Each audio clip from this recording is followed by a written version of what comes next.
Fala viajantes, bem-vindos ao Estradas que me levam. Onde a estrada se transforma em cenário para uma profunda reflexão sobre cultura, história e natureza. Este canal é um convite a ver a estrada de uma forma que você nunca imaginou. Neste segmento, o trajeto nos conduz pela BR-101, começando nas proximidades de Garopaba e avançando em direção a Florianópolis, ambas cidades do estado de Santa Catarina, por 72 quilômetros. Nesta meditação do motorista, buscaremos com os olhos de um antropólogo amador as sutis nuances que constroem a identidade desta região.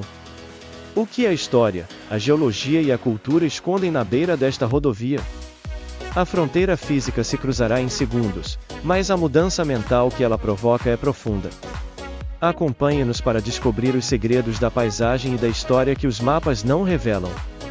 Comente, curta e inscreva-se para continuarmos esta viagem de reflexão. São 5 minutos para 1 da tarde de uma sexta-feira, 20 de dezembro, e o sol, agora no início de sua imperceptível descida do ponto mais alto do céu, continua a dominar a paisagem da costa catarinense com uma autoridade absoluta e inquestionável. O firmamento é uma tela de um azul profundo e sem falhas, uma cúpula luminosa que reverbera uma luz tão crua e intensa que o mundo parece vibrar sob seu olhar. O calor é um elemento físico, uma massa de ar denso e quente que ondula sobre o asfalto escuro da BR-101, transformando o interior do automóvel em uma bolha de clima artificialmente controlado, um pequeno santuário de frescor contra a fornalha que se estende lá fora. O carro, tendo deixado para trás as proximidades do trevo de acesso de Garopaba, aquele portal para um universo de praias selvagens e sofisticação despojada, inicia agora a etapa final e talvez a mais complexa de toda a longa jornada iniciada muitas horas antes, na fronteira do Rio Grande do Sul. O destino é Florianópolis, a Ilha da Magia, a capital do estado, um nome que por si só evoca um universo de expectativas, de lendas e de uma beleza que é, ao mesmo tempo, natural e urbana. O tráfego, embora ainda representativo do grande fluxo de veranistas, parece adquirir uma nova urgência, uma nova densidade, pois agora todos os caminhos convergem para o grande polo magnético da região, prometendo um final de viagem desafiador, um último teste de paciência antes da recompensa do destino. Deixar Garopaba para trás é como se despedir de um sonho. A região, com sua constelação de praias icônicas como o Rosa e a Ferrugem, com sua cultura que mescla a pesca artesanal com o surf cosmopolita, representa um ideal de vida, um refúgio da civilização. Retomar a BR-101 em direção ao norte é, de certa forma, um retorno à realidade, à lógica da metrópole, à complexidade da vida urbana. A estrada, que por tantos quilômetros serviu de mirante para paraísos naturais, prepara-se para se transformar em uma artéria metropolitana, uma via expressa que pulsa no ritmo de uma grande capital.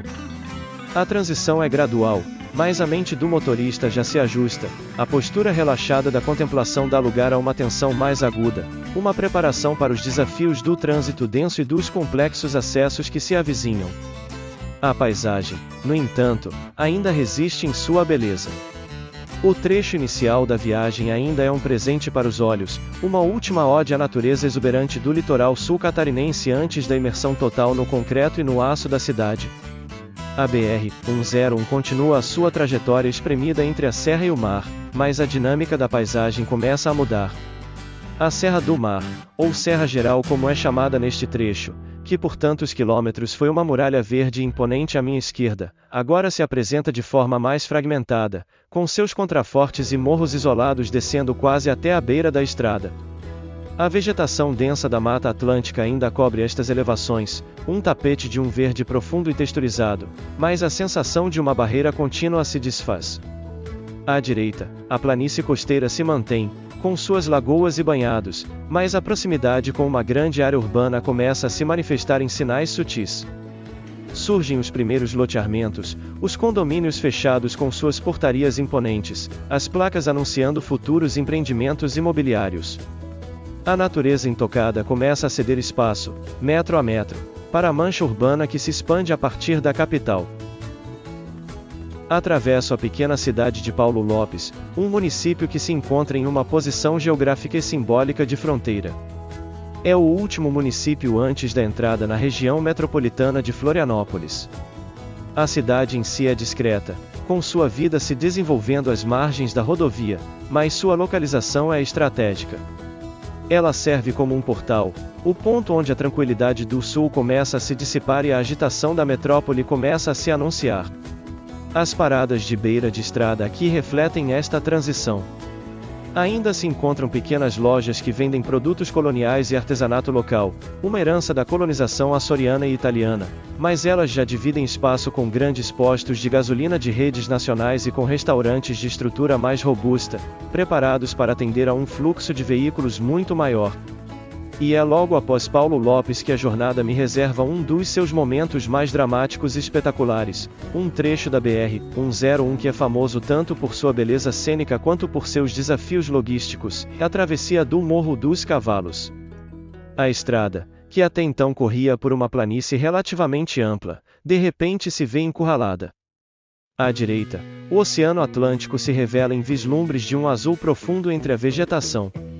À esquerda, o morro se ergue de forma abrupta e quase vertical, uma parede de rocha e de floresta que parece querer empurrar a estrada para dentro do mar. Este é o ponto onde o Parque Estadual da Serra do Tabuleiro, a maior unidade de conservação de Santa Catarina, encontra o oceano. A visão é de uma beleza selvagem e poderosa. A Mata Atlântica aqui se mostra em sua plenitude, com suas árvores altas, seus cipós, suas bromélias e orquídeas agarradas aos troncos e às rochas. É um santuário de biodiversidade, um fragmento precioso de um ecossistema que um dia cobriu toda a costa brasileira. Penso na imensa dificuldade que foi construir esta estrada, rasgando a rocha, vencendo os deslizamentos de terra, construindo viadutos sobre os vales profundos. E penso na solução de engenharia que transformou a experiência de atravessar este trecho e os túneis. A entrada do túnel do Morro dos Cavalos surge à minha frente, uma boca escura e retangular que engole o fluxo de veículos. Entrar no túnel é uma transição sensorial abrupta. A luz ofuscante do sol e o calor intenso dão lugar a uma penumbra fresca, iluminada pela luz amarelada das lâmpadas. O som do mundo exterior se abafa, substituído pelo zumbido dos exaustores e pelo eco dos motores nas paredes de concreto.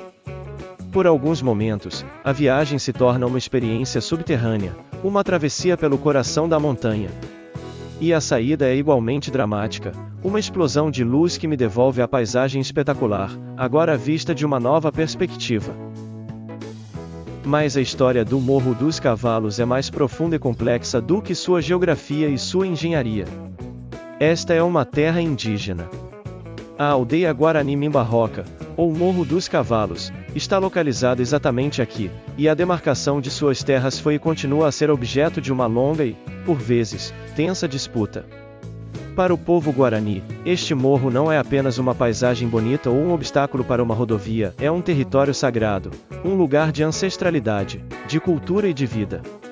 A presença da aldeia, embora discreta e não diretamente visível da estrada, adiciona uma camada de significado a este lugar. Ela me lembra que esta terra, antes de ser cortada pelo asfalto, antes de ser colonizada por europeus, já tinha um dono, uma história, uma cosmologia. Dirigir por aqui é, portanto, atravessar não apenas um parque estadual, mas também uma terra indígena, um ato que deveria ser feito com respeito e com consciência. Ao vencer o Morro dos Cavalos e emergir do outro lado, a transformação da paisagem é instantânea e chocante. É como se o túnel não fosse apenas um portal através da montanha, mas um portal através do tempo e do espaço, que me transporta de um mundo de natureza selvagem para um mundo de urbanização intensa. Entro no município de Palhoça, e com ele, na Grande Florianópolis.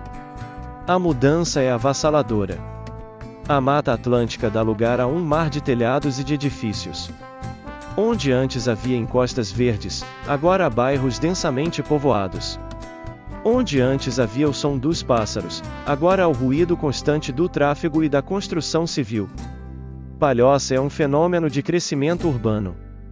A cidade, que por muito tempo foi vista apenas como uma cidade dormitório para quem trabalhava na capital, desenvolveu uma economia própria e vibrante. A BR-101, neste trecho, se transforma em uma avenida comercial a céu aberto.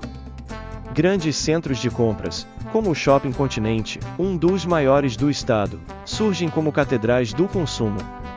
Lojas de materiais de construção, concessionárias de automóveis, atacadistas e parques industriais se alinham em ambos os lados da rodovia. Os outdoors se multiplicam, cada um gritando uma oferta, uma marca, uma promessa de felicidade através do consumo. A linguagem visual da estrada mudou por completo. A simplicidade das placas rústicas que indicavam a venda de mel ou de queijo foi substituída pela sofisticação agressiva da publicidade de massa. O tráfego, que já era intenso, agora se torna um congestionamento crônico. As múltiplas pistas da BR-101 são insuficientes para dar conta do volume de veículos que entram e saem da rodovia, que se deslocam entre os bairros de Palhoça e que seguem em direção a Florianópolis ou a São José. A velocidade média diminui drasticamente, e a viagem se transforma em um exercício de paciência, um lento avançar em meio a um rio de carros, de ônibus e de caminhões. É o preço a se pagar pela proximidade com a metrópole, o tributo diário que milhares de pessoas pagam por viver em uma das regiões mais dinâmicas e desejadas do país. O tecido urbano de Palhoça se funde de forma imperceptível com o de São José, a cidade vizinha. Para o motorista na BR-101, não há uma fronteira clara. É uma mancha urbana contínua, uma das áreas mais densamente povoadas de Santa Catarina. A rodovia, elevada em viadutos, me oferece uma visão panorâmica deste universo urbano. Vejo a imensidão da cidade se espalhando pela planície e subindo as encostas dos morros.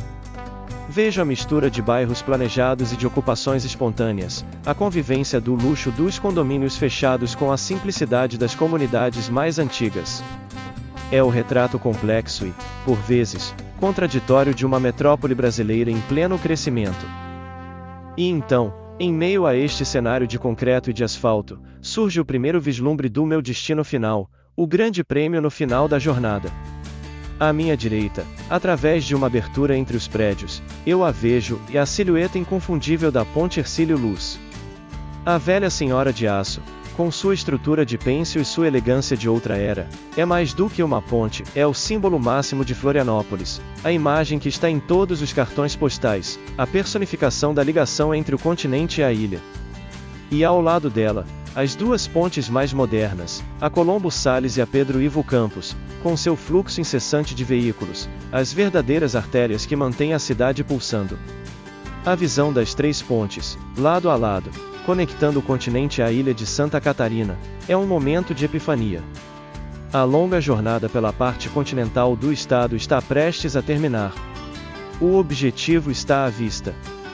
A BR-101 me conduz ao seu ponto final nesta trajetória. A rodovia continua para o norte, em direção a Curitiba, mas o meu caminho se desvia aqui. Aproximo-me do complexo e gigantesco nó viário que distribui o tráfego.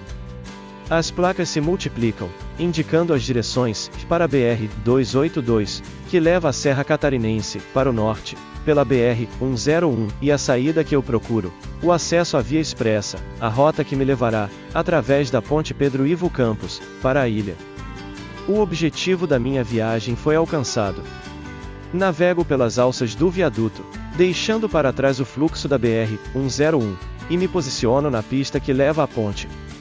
O sol da tarde brilha sobre as águas da Baía Sul, e a cidade de Florianópolis se apresenta à minha frente, com seus prédios modernos se misturando com o verde dos morros que formam a espinha dorsal da ilha. A sensação é a de cruzar um portal. Estou deixando para trás o continente, com sua lógica de longas distâncias e de estradas intermináveis, para entrar em um universo insular, um mundo com seus próprios ritmos, suas próprias lendas, sua própria magia.